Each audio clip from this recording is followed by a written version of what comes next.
Hello, I would like to work with prepositions today, and we're going to have a look at preposition up from Oxford Learners Dictionaries and also from Merriam-Webster.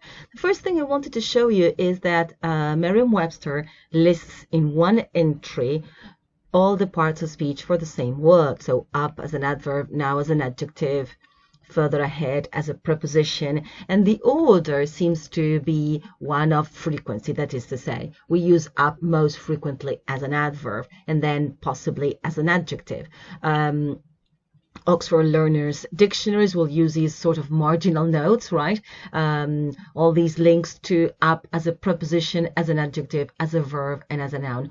We call all of this functional shift. That is to say, the same word can change its function, right? And function, have another function, basically. Now, today I wanted to focus on a couple of verbs, phrasal verbs that are combined with up, and I wanted to share with you something that is interesting to do with all prepositions or these adverbs that make up phrasal verbs. We're going to have a look at first meaning number 2, which is to take to a higher level. So you turn up the volume, prices go up. Unfortunately, they never go down, do they? And then the wind is getting up, which is blowing more strongly, and sales are well up on this year. Then we're going to go to meaning number 5, and that is to an important place. So that's why we say we're going up to New York. So because New York is an important center, we say we go up there, even if it's not really up, right? Now, meaning number 7 is completely, that's why you eat your food up. Meaning number 8 has to do with being finished. That's why you finish up and you do up your coat, right? The idea of closing something as well. Whereas sense number 10 is so as to be formed or brought together. This is a very important meaning. The government agreed to set up a committee of inquiry, and she gathered up her belongings. So you put things together, basically, right? Now, before we move on, I wanted to browse the other entries. Up as a preposition, so you go to a higher place naturally, or up the street, or towards the place where the river starts. So that's why you take a cruise up the Rhine, right? Then up as an adjective, so you get an upstroke or the up escalator, and the mood is resolutely up, meaning cheerful. Then you get up as a verb, so you up something, right? You take it, you raise it. The buyers upped their offers. And finally, up as a noun, something is on the up, right? This is a great exercise for you to do with all prepositions. But I wanted us to see these phrasal verbs that are I have been hearing a lot in the context of the coronavirus crisis, and one is to step up, right? To step up is used a lot to mean to come forward, right? So somebody stepped up, but this is the meaning I have seen a lot these days, which is to increase the amount. Here it says you step up your training, you step up industrial action, and this is what we are seeing right now, right? And to step up, if you want to win an election, that is to say, to put in more effort, right? I saw many collocations with stepping up the response to the crisis. The next verb is to ramp up, right? To ramp up production, right? That is to say, to increase it, right? The next verb that has been used a lot is to shore up, and this is the context in which I have seen it, which is to shore up the economy, which means to support it, right? Because usually we build something, that's the idea. You shore up a tunnel with timbers, right? The next one I have seen a lot is to head up, so to lead or be in charge of a department. So to head up the recovery effort. Somebody has been chosen to head up the recovery effort.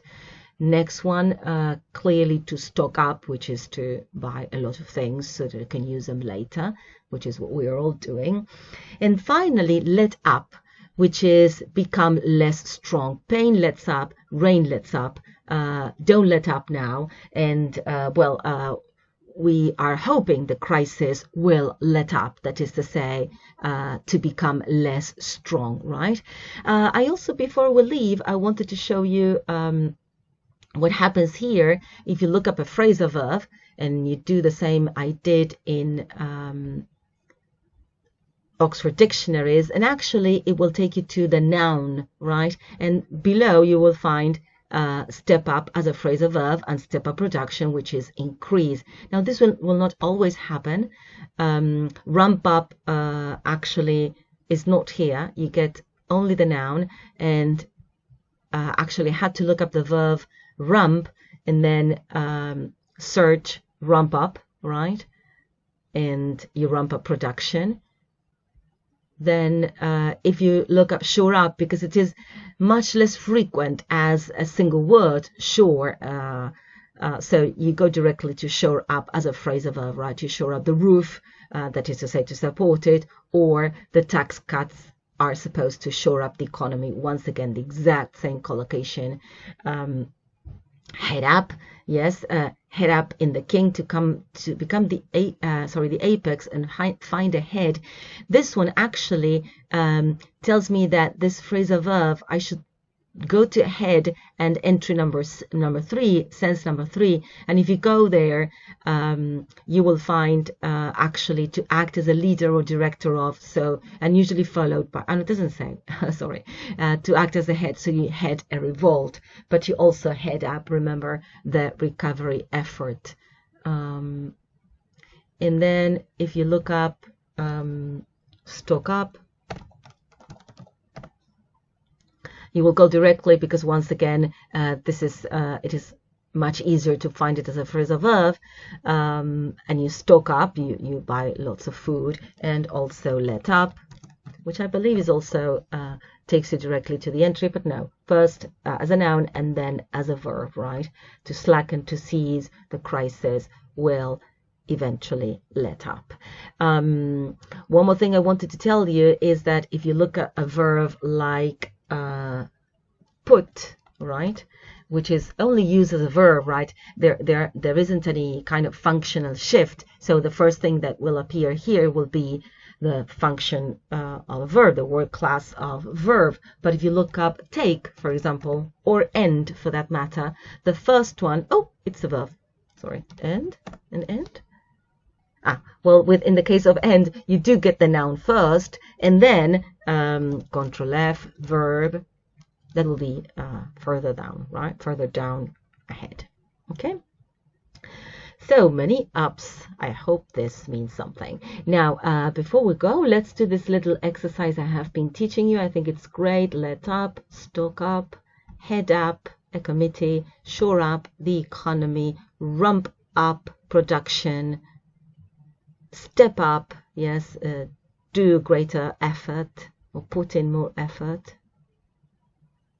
and up as a noun, up as a verb, up as an adjective, and up as a preposition, and up as an adverb. Okay, so I hope you enjoyed this. Bye.